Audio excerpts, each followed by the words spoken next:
বিএনপির ভারপ্রাপ্ত চেয়ারম্যান তারেক রহমান বলেছেন, ভবিষ্যতে ক্ষমতায় গেলে বিএনপি প্রতিবন্ধী ব্যক্তিদের জন্য নতুন আইন করা এবং বিদ্যমান আইনের বাস্তবায়নে কাজ করবে। সেই সাথে চেষ্টা থাকবে তাদের জন্য অর্থের বরাদ্দ বাড়ানো কিংবা সেই অর্থের সুষ্ঠু বণ্টন সহ তাদের অধিকার ও সুযোগ নিশ্চিতে কাজ করার। তারেক রহমান জানান, আলাদা অধিদপ্তর প্রতিষ্ঠা করা হবে যেটি প্রতিবন্ধী ব্যক্তিদের সুনির্দিষ্ট কাজের পাশাপাশি বিভিন্ন মন্ত্রণালয় ও বিভাগে কাজের সমন্বয় করবে। প্রতিবন্ধী ব্যক্তিদের সাথে মতবিনিময়ে তিনি এসব প্রতিশ্রুতি দেন। আহমেদ সরওয়ারের রিপোর্ট। শনিবার রাজধানীর আগারগাঁওয়ে এলজিআরডি মিলনায়তনে প্রতিবন্ধী নাগরিকদের সাথে মতবিনিময় করেন বিএনপির ভারপ্রাপ্ত চেয়ারম্যান তারেক রহমান। মতবিনিময়ে অংশ নেয়া প্রতিবন্ধী ব্যক্তিরা তাদের বিভিন্ন সমস্যার কথা তুলে ধরেন। তারেক রহমানের এমন উদ্যোগের প্রশংসা করে বলেন, এটাই সম্ভবত প্রথম কোনো বৃহৎ রাজনৈতিক দলের শীর্ষ নেতারা এমন আয়োজনে অংশ নিলেন। দ্বিতীয় সংখ্যাগরিষ্ঠ প্রান্তিক জনগোষ্ঠী হিসেবে আমরা অবশ্যই প্রতিবন্ধী মানুষের কথা ভাবতে হবে। প্রতিবন্ধীদের কথা শুনে বিএনপির ভারপ্রাপ্ত চেয়ারম্যান বলেন, শুধুমাত্র একজন রাজনৈতিক নেতা হিসেবে তিনি তাদের সাথে মতবিনিময় করেননি, একজন ভাই, বন্ধু, অভিভাবক হিসেবে পাশে দাঁড়ানোর প্রত্যয় নিয়ে এই আয়োজনে অংশ নিয়েছেন।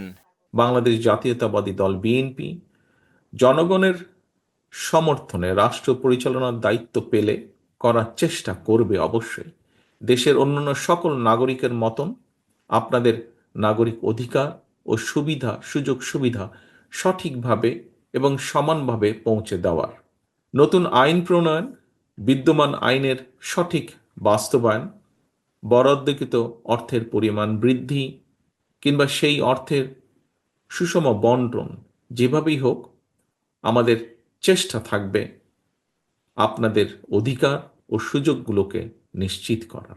তারেক রহমান বলেন, সরকার গঠন করতে পারলে সুবর্ণ নাগরিক কার্ডের আওতায় স্বাস্থ্য বীমা, শিক্ষাবৃত্তি, পরিবহন ডিসকাউন্ট সহ অন্যান্য সামাজিক সুবিধা দেওয়ার উদ্যোগ নেবে বিএনপি। আমাদের প্রতিশ্রুতি হলো বিশেষ চাহিদা সম্পন্ন ব্যক্তিদের জীবনের মানোন্নয়নে দৃঢ় পদক্ষেপ গ্রহণ করা, যার ভিত্তি হবে অর্থনৈতিক স্বাবলম্বিতা, সামাজিক সক্ষমতা এবং মানবিক মর্যাদা নিশ্চিত করা। আমরা একটি স্বতন্ত্র, যেটি আমাদের চিন্তার মধ্যে আছে, একটি স্বতন্ত্র অধিদপ্তর প্রতিষ্ঠা করার উদ্যোগ নেওয়া,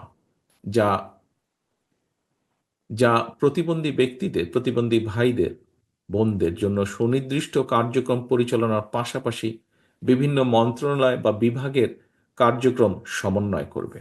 অনুষ্ঠানে উপস্থিত বিএনপি মহাসচিব প্রতিবন্ধী ব্যক্তিদের সহযাত্রী হবার কথা জানান। আপনাদের সঙ্গে আমরা আছি এবং আমরা আপনাদের যে সমস্ত সমস্যাগুলোর কথা বললেন, আপনাদের সেগুলোকে চিহ্নিত করে ভবিষ্যতে আমরা সুযোগ পেলে অবশ্যই সেগুলো সমাধানের জন্য আমরা আপ্রাণ চেষ্টা করব। বিএনপি সবসময় প্রতিবন্ধী ব্যক্তিদের পাশে থাকবে বলে জানানো হয় মতবিনিময় সভায়। আহমেদ সরওয়ার, বাংলা ভিশন, ঢাকা।